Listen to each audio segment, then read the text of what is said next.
Sinigang na bangus naman ang lulutuin natin mga boss. Wala nang paligoy-ligoy pa. Umpisahan na natin.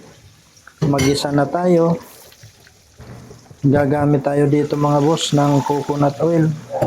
Hindi po yan sponsor pero baka naman. Medyo na-excited nga ako sa pagigisa dito mga boss.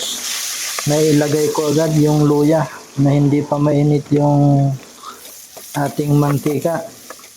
Basic na basic lang naman yan mga boss, kaya hindi ko naisa-isahin.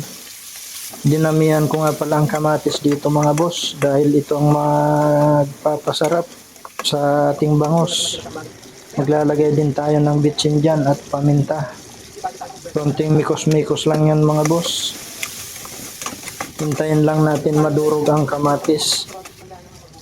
Hugas bigas nga pala ang ilalagay kong sabaw dyan mga boss. Siyempre dadagdagan din natin yan ng criminal water.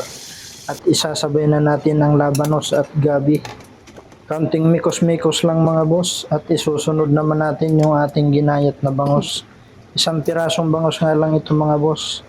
At special cut ang hiwa ng bili ng bangus para sa pari.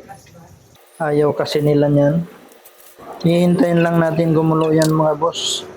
Pagkatapos ilalagay naman natin yung siling green.